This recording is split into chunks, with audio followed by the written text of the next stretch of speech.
Sehr geehrte Damen und Herren, liebe Freundinnen und Freunde und insbesondere liebe Angehörige, wie gern hätte ich Sie alle heute hier in der Gedenkstätte Lager St. Postel persönlich begrüßt, um mit Ihnen den 75. Jahrestag der Befreiung des Kriegsgefangenenlagers St. Postel zu begehen. Es ist der Tag, an dem wir derer gedenken, die hier in St. Postel und den hunderten Arbeitskommandos gelitten haben und gestorben sind. Es ist der Tag, an dem wir gemeinsam mit Ihnen um Ihre Angehörige, Väter, Großväter und Onkel trauern und ihrer gedenken. Wie gerne hätte ich Sie bei unserem Generationenabend getroffen. Angehörige aus vielen Ländern Europas und der ganzen Welt, um uns kennenzulernen, auszutauschen, Freundschaften aufzufrischen oder neue zu schließen. Aber Sie alle sind selbst von den einschneidenden Maßnahmen betroffen, die zur Eindämmung der globalen Covid-19-Pandemie überall getroffen wurden. Auch wir haben zum Schutz unserer Gäste und unserer Kolleginnen und Kollegen die Gedenkstätte geschlossen und alle Veranstaltungen abgesagt. Um aber an diesem so wichtigen Datum, dem 75. Jahrestag der Befreiung der Kriegsgefangenen, Zivil- und Militärinternierten und der KZ-Häftlinge im Stalag 10b, trotzdem eine würdige Gedenkveranstaltung ausrichten zu können, haben wir die Veranstaltung in einer virtuellen Form für das Internet gestaltet. Viele Grußworte, Botschaften und Zuschriften aus der ganzen Welt haben uns im Vorfeld erreicht und ich freue mich sehr, dass wir einige dieser Beiträge in diesem Film präsentieren können. Ein zentrales Element der Gedenkveranstaltung ist die Präsentation des Call for Remembrance, einem temporären Gedenkort, an dem sich viele von Ihnen mit Beiträgen beteiligt haben. Viele weitere Beiträge, teils längere Videobotschaften und historische Filmaufnahmen von der Befreiung finden Sie auf unserer Homepage.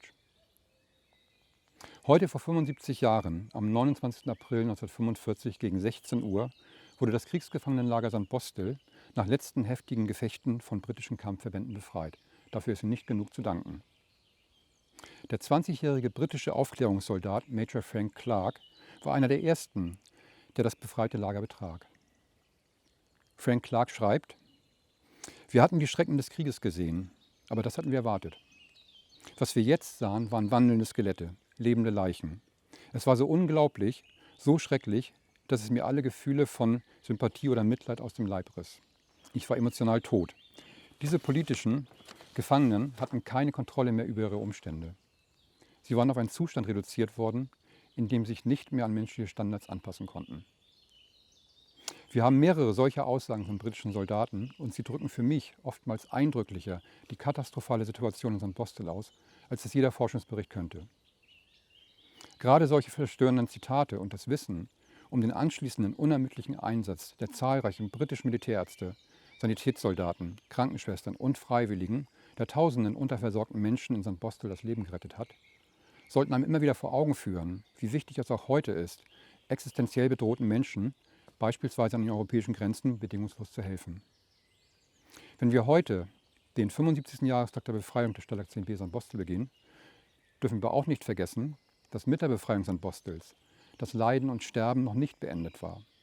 Noch über eine Woche und tausende weitere Tote sollte es dauern, bis die alliierten Armeen das nationalsozialistische Deutschland am 8. Mai 1945 endlich besiegten und alle Menschen in den Lagern befreit hatten. Im Anschluss werden Sie nun Videogroßbotschaften aus der Landes- und Kommunalpolitik, der Kirche, von Angehörigen ehemaliger britischer Soldaten, ehemaliger Kriegsgefangener, Zivilinternierter und KZ-Häftlinge sehen. Dazwischen werden Mitarbeiterinnen und Mitarbeiter der Gedenkstätte die Kränze im Gedenken an die Verstorbenen niederlegen. Es folgt der niedersächsische Ministerpräsident Stefan Weil. Vielen Dank.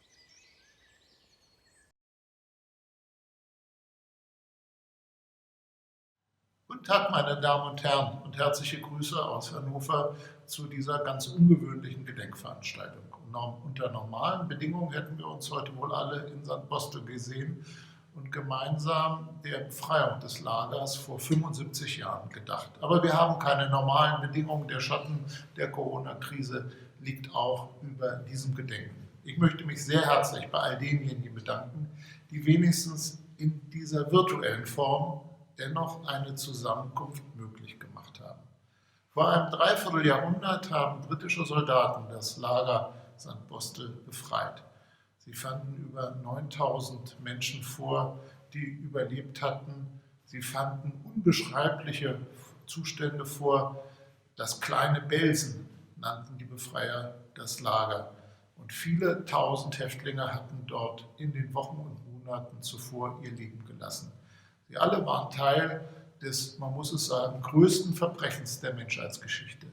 Die systematische Ausrottung von Menschen anderer Glaubensrichtung, anderer Herkunft, anderer Auffassung durch die Nationalsozialisten kennt in der Menschheitsgeschichte kein Beispiel. Das wird immer Teil der deutschen Geschichte sein müssen. Deswegen ist es mehr als angemessen, dass wir heute und in diesem Jahr bei manchen anderen Gelegenheiten immer wieder daran erinnern, welches auch das Erbe unserer deutschen Geschichte ist. Aber bei der Erinnerung, da dürfen wir es nicht belassen.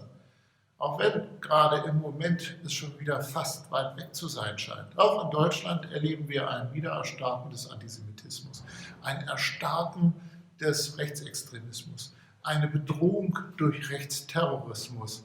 Alles das, was wir gehofft hatten, nach dem Ende des Naziregimes ein für alle Mal überwunden zu haben.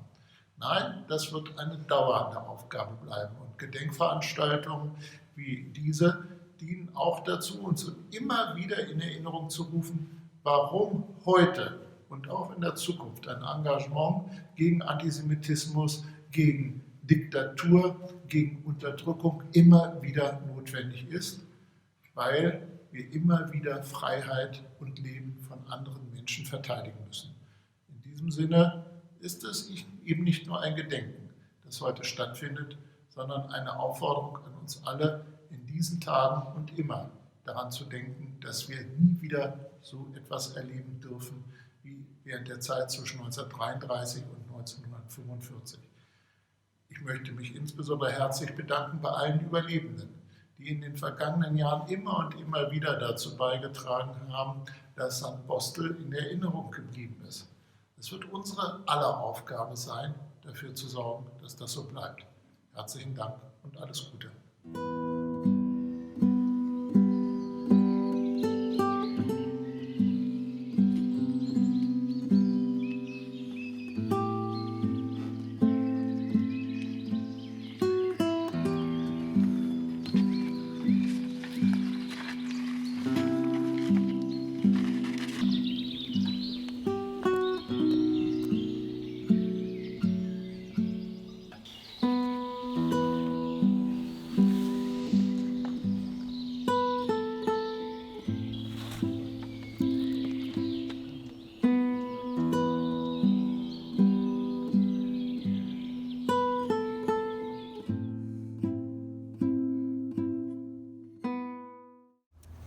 Der ehemalige belgische Kriegsgefangene Roger Cotin beschreibt in seiner Biografie sehr genau und eindrucksvoll seine Erlebnisse im Kriegsgefangenenlager Sandbostel. Er beschreibt zum Beispiel auch, wie Russen, Polen und viele andere Völker behandelt wurden. Es ist ein Appell für Respekt gegenüber den Menschenrechten und eine Erinnerung an das Grundprinzip der Gleichheit aller Menschen. Er sieht den Schluss. Dabei bin ich zu der Erkenntnis gekommen, dass für die anderen auch ich ein Fremder war. Auch in der belgischen Botschaft gedenken wir die Opfer von Sandbostel. Und unsere Gedenken sind bei den Familien und Angehörigen. Wir müssen weiter gegen Hass und Hetze kämpfen, Menschenrechte verteidigen und dürfen die schrecklichen Folgen der Diktatur nie vergessen.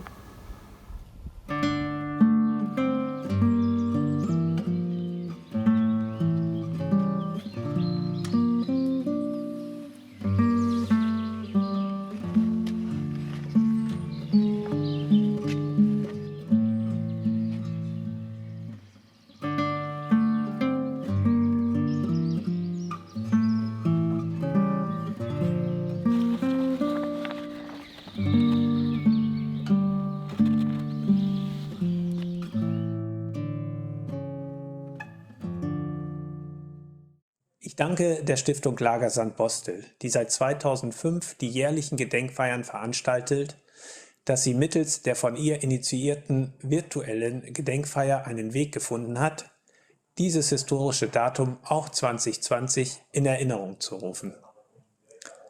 Als Landrat des Landkreises Rothenburg bin ich immer wieder sehr betroffen, wenn ich bei meinen Besuchen im Lager Sandbostel mit dem Schicksal der Kriegsgefangenen, der Militärinternierten und der KZ-Häftlinge konfrontiert werde. Dieser Ort mahnt deshalb nicht nur zum Frieden.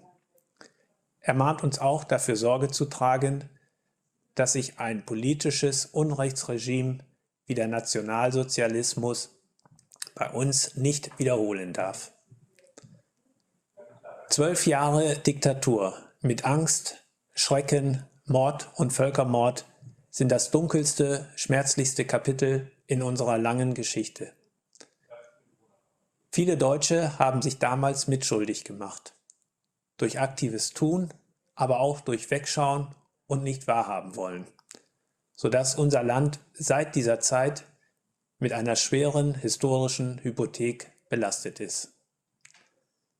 Deshalb dürfen wir auch 75 Jahre nach Kriegsende nicht in Vergessenheit geraten lassen, dass auch hier in St. Bostel im deutschen Namen Unrecht geschehen ist.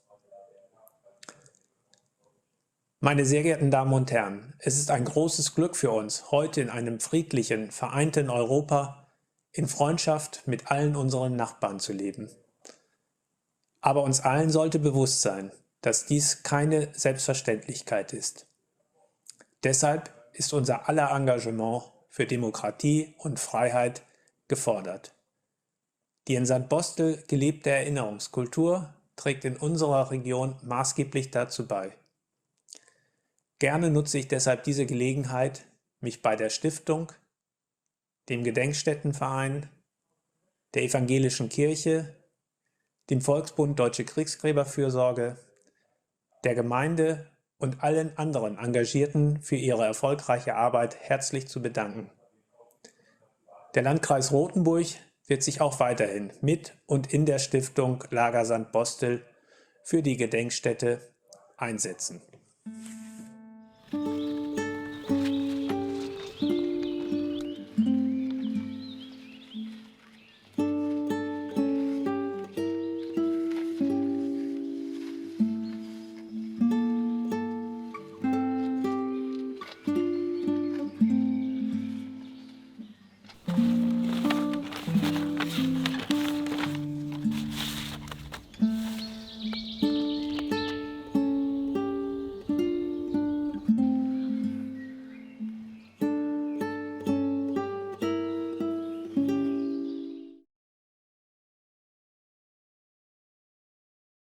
It is very kind of Andreas to ask me to say a few words today, and I feel very honoured and humble.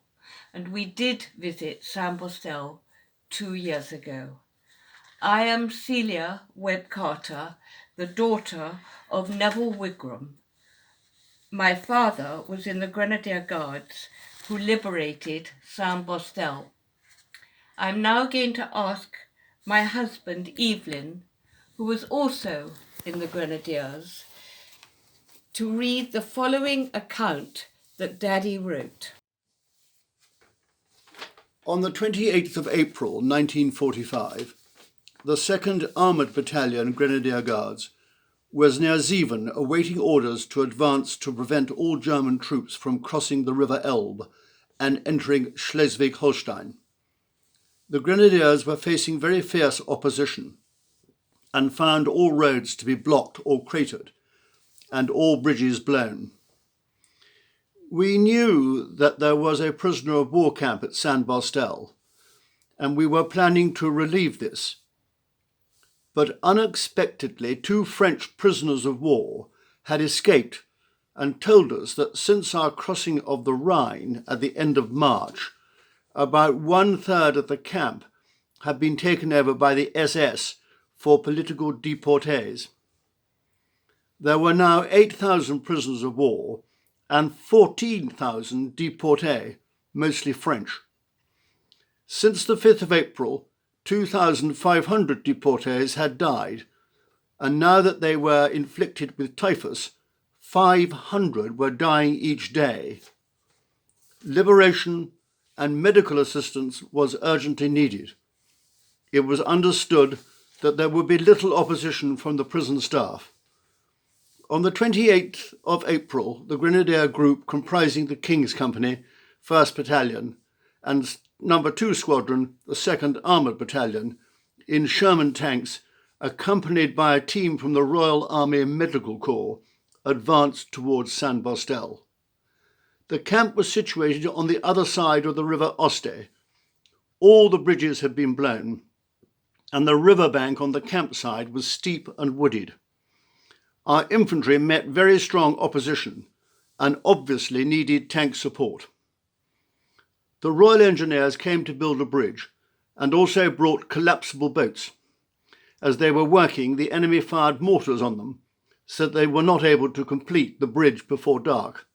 We therefore decided to postpone our attack until the next day.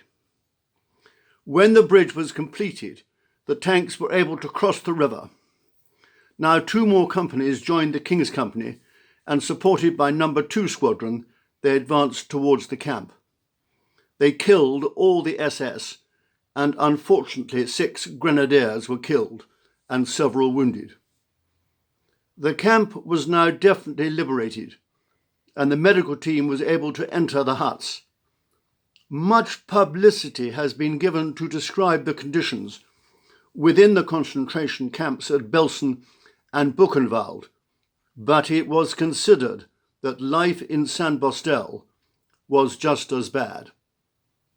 Neville Wigram, 5th of April, 2015. He spoke about it at other times, the appalling sights they had witnessed, the evil of the enemy, the suffering in conditions of disgusting cruelty, the bravery and courage of those in the camp. It left a lasting memory. My parents wanted me and my siblings to know about San Bostel. On a happier note, in 1978, they spent a remarkable and wonderful weekend at Caen. They loved it, and they were very humbled by everyone's gratitude. Daddy made a very special friend who he was in touch with until he died in 2017. I was born on April the 23rd, 1945, the week of the liberation at San Bostel. And I must end by saying that I'm very proud of my father, and he'd had the honour to command the Grenadier Group. Thank you so much for letting me join you all today.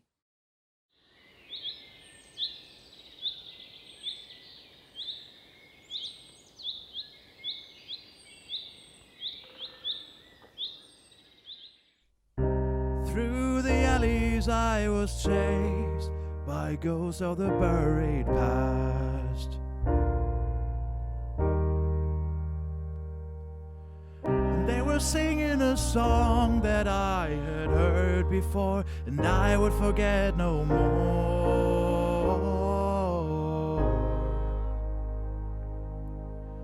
I saw their shadows on the wall, and I never felt so small.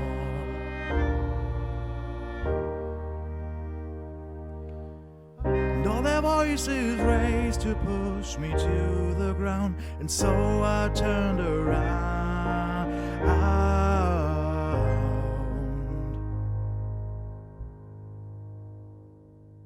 We say no to every word they shout, since the wind has turned. We say no to every torch that they have burned. We say no for everyone out there who must be afraid. We say no before it is too late. They scream their dreams into the night, and I thought we would never have to fight.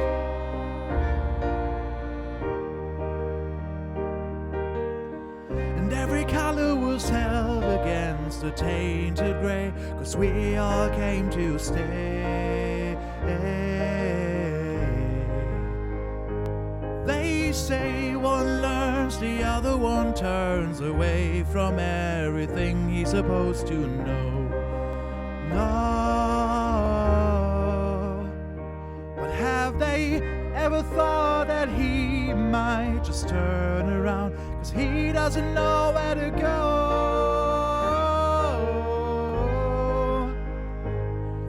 say no to every word they shout since the wind has turned. We say no to every torch that they have burned.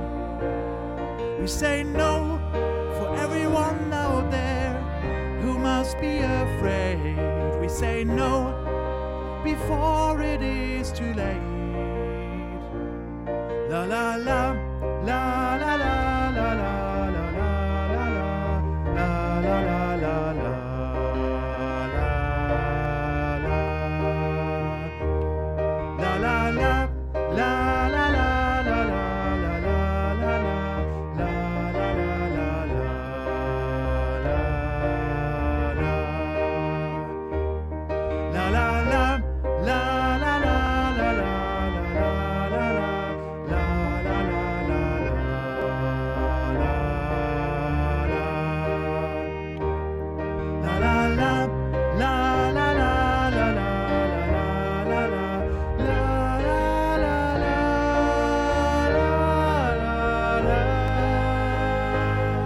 We say no to every word they shout since the wind has turned. We say no to every torch that they have burned. We say no for everyone out there who must be afraid. We say no before it is too late. We say no to every word they shout since the wind has turned. We say no to every torch that they have burned.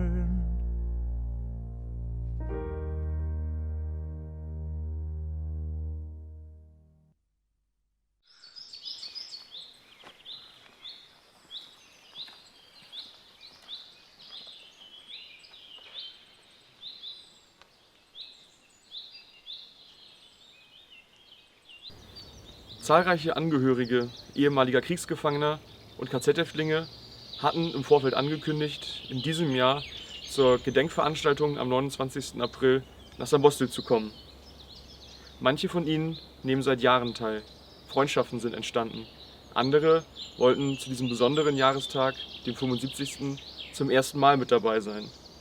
Als sich abzeichnete, dass wir in diesem Jahr nicht wie geplant uns hier auf der Kriegsgräberstätte zusammenfinden können, haben wir nach einer Möglichkeit gesucht, wie Sie trotzdem im Rahmen dieser virtuellen Gedenkveranstaltung teilnehmen können. Daraus ist unsere Idee für Call for Remembrance entstanden.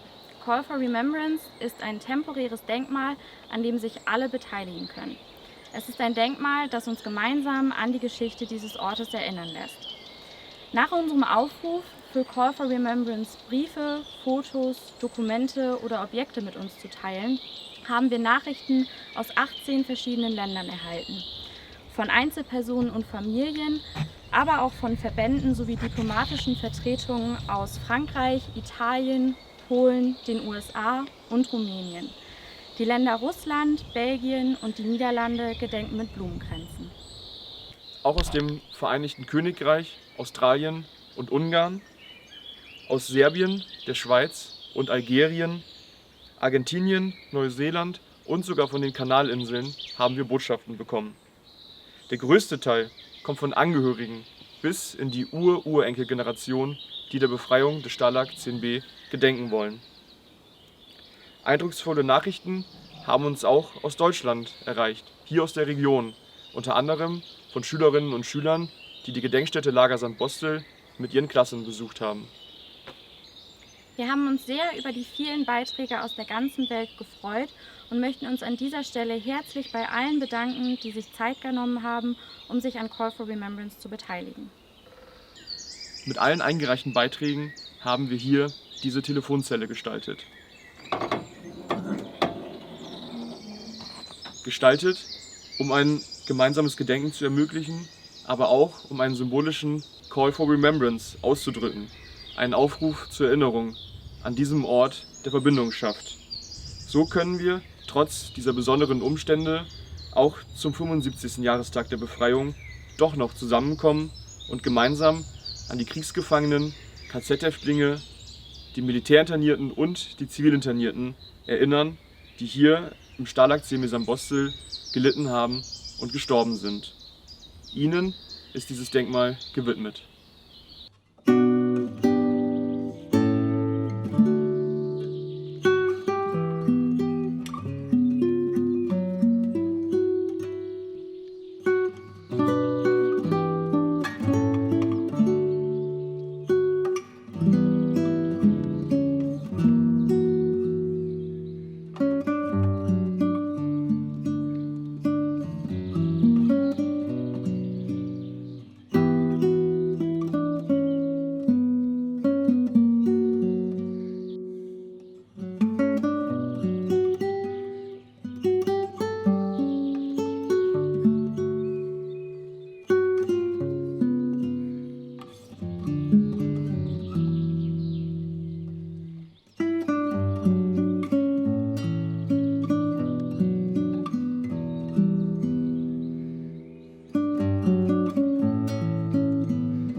Gentilissimi, invio a tutti voi il mio personale saluto e quello della NEI. Nell'occasione del 75° anniversario della liberazione del lager di Sint-Bostel, vorrei condividere con voi la necessità di mantenere vivo il ricordo dei nostri internati militari italiani e la loro scelta per sconfiggere il nazismo e il fascismo. Molti di loro furono internati nel lager di Sint-Bostel e nei sottocampi del lavoro coatto. Le testimonianze presenti nel vostro museo sono importanti non solo per ricordare, ma soprattutto educare le giovani generazioni contro il risorgere di nuove dittature e di conflitti bellici. Occorre non dimenticare, specialmente in questo momento in cui stanno riaffiorando pericolosi nazionalismi, paure e odi razziali. In questo giorno voglio riaffermare il nostro impegno per tenere viva la memoria e lavorare a comuni percorsi di riconciliazione tra i popoli per garantire un futuro di pace, di solidarietà e di fratellanza.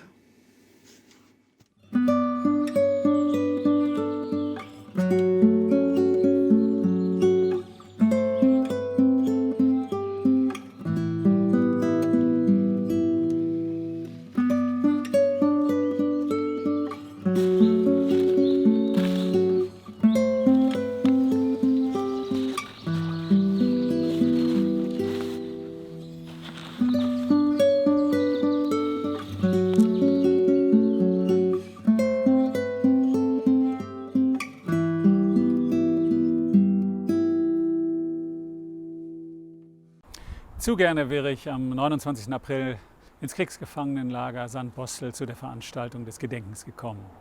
Leider ist es nicht möglich. Ich bedauere das sehr, denn Sint-Bostel ist ein wichtiger Friedensort in unserem Land. Unvergesslich sind mir die beiden Besuche, die ich an diesem Ort gemacht habe. Der erste noch vor der offiziellen Eröffnung 2013. Mich hat es sehr beeindruckt, mit welch großem Engagement dort Gedenk- und Lernarbeit gestaltet wird. Ich danke allen, die sich dafür eingesetzt haben. Ich bin sicher, dass wir uns erneut an diesem Ort sehen werden. Aber vor allen Dingen wünsche ich mir, dass auch weiterhin viele, viele Menschen dorthin gehen und lernen, was der Mensch dem Menschen antun kann und was wir daraus für eine friedliche Zukunft, nicht nur in Deutschland, sondern weltweit, lernen können. Bleiben Sie behütet.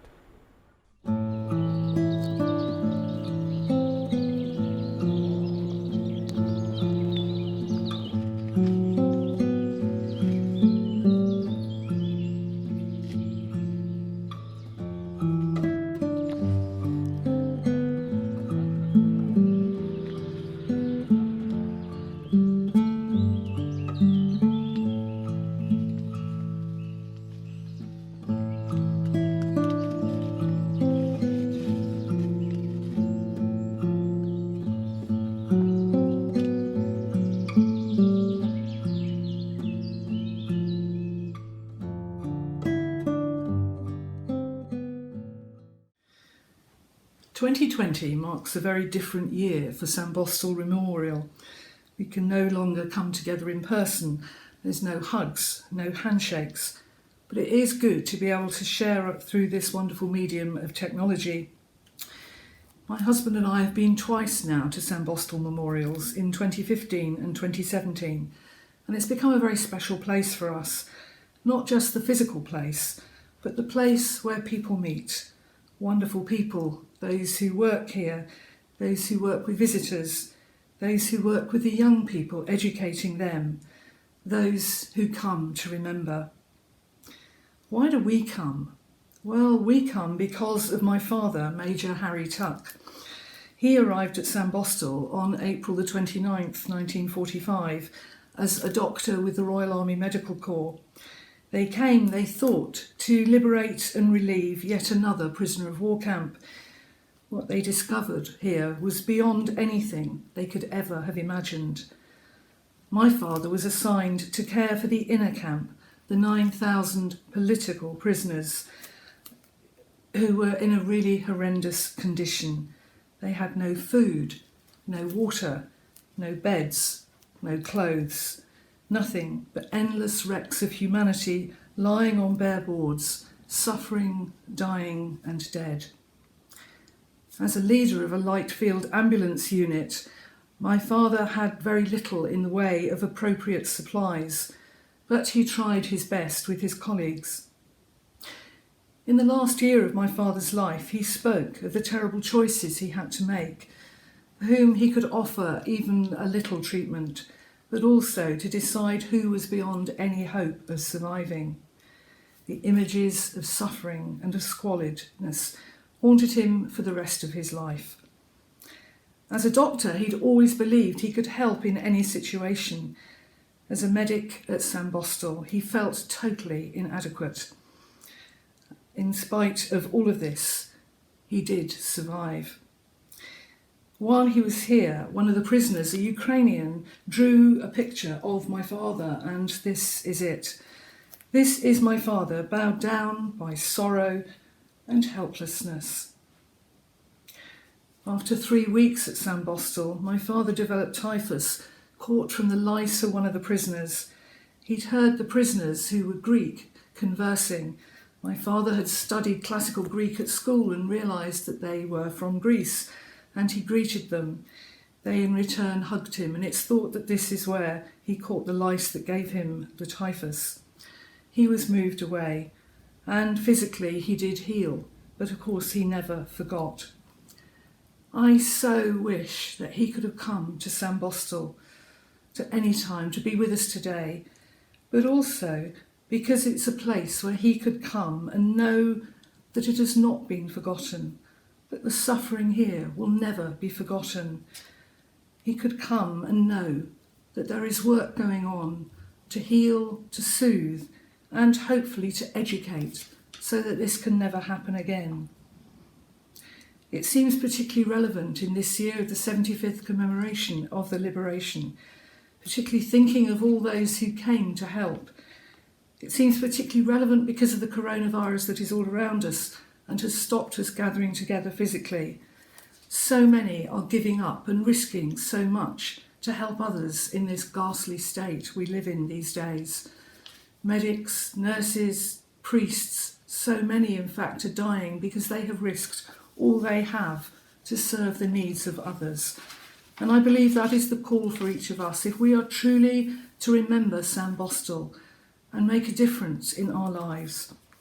I want to finish with words written many years ago, possibly by St. Francis himself, as I believe it's the message we need to take away from Sandbostel. Lord, make me an instrument of thy peace. Where there is hatred, let me sow love. Where there is injury, pardon. Where there is doubt, the faith. Where there is despair, hope. Where there is darkness, light.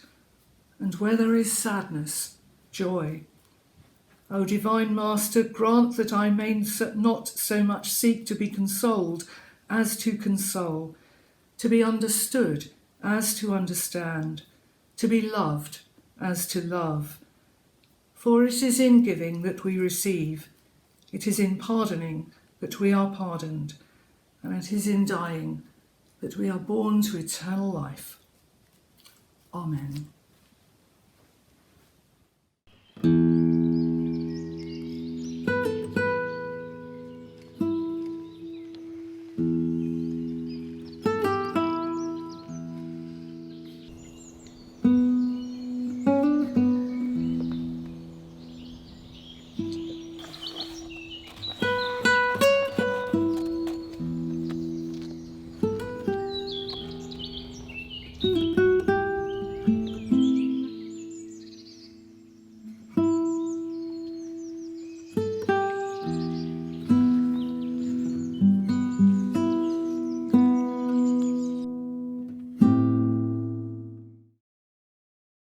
Уважаемые сотрудники музея, расположенного в Зандбостеле, с большим интересом мы ознакомились с вашей экспозицией в прошлом году. Мы испытали смешанные чувства при посещении музея. С одной стороны, понимая те ужасные условия, в которых находились наши военнопленные, это вызвало у нас большое негодование. С другой стороны, вызвало большое уважение то, что вы открыто об этом говорите и помните. Любая война – это грязное дело, чем больше мы будем говорить об ошибках прошлого, тем меньше вероятность их повторения. Благодаря вам я нашел могилу своего деда, который попал в рабочие бригады Бенкендорфа. Умер и был похоронен в Гамбурге. Его жена и единственная дочь умерли во время войны в лагере в Слуцке. В том, что мы нашли могилу деда, есть большой исторический символизм, который русский народ выразил фразой «Никто не забыт, ничто не забыто». История сделала виток, и конкретно эта история завершилась спустя 75 лет. Обязанность нашего поколения не допустить того ужаса, что мы пережили 75 лет назад. С уважением, Карандашев Алексей, Россия, Псков.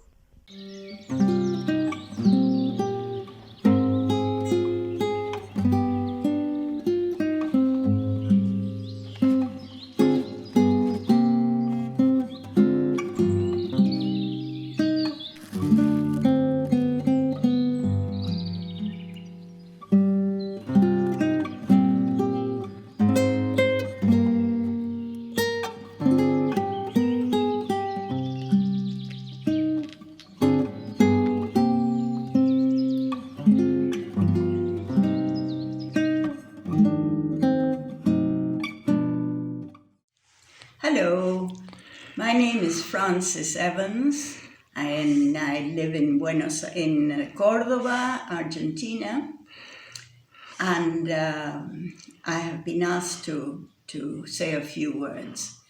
First of all, I want to thank all the organizers of this remembrance ceremony for inviting me to send this video. I am the daughter of Joan Evans, who was interned in Sandbostel in March 1941, just days after my father had been killed. At the time, neither of them knew that I was on the way. I was there, unborn, but no doubt feeling and sharing in her despair. My book, Quiet Endurance, which I believe is on show there, tells the whole story. My mother never remarried, and her great love for my father, Frank, never died. They were both born in England, but living in Argentina until the war broke out. And they were traveling to England as my father was going to volunteer. Their ship was sunk, and they were taken prisoners. My father was shot on the last German ship just outside Bordeaux, France, where he is buried. After Sandbostel, my mother went through 9 other prisons. In one, she and all the other women prisoners were locked in individual cages. In all prisons, they had to pass an old oil drum from one to the other for their physiological needs. Several died of infections. She had no change of clothes until the last camp where the Red Cross helped with personal parcels. Her final destination was an internment camp, Liebenau, in Tettnang, Ravensburg. This is where I was born. I almost lost her due to her weakness from undernourishment. It was a miracle that I was born. We were over a year in Lebanon and finally released in 1943. Joan brought me back to Argentina to live with her parents, who had settled here. I'm sorry that I have never been able to visit San Bostel, and at my age now, I doubt I would ever be able to do so. I'm very grateful to you for keeping me in mind every year and hope our contact will continue. Thank you very much.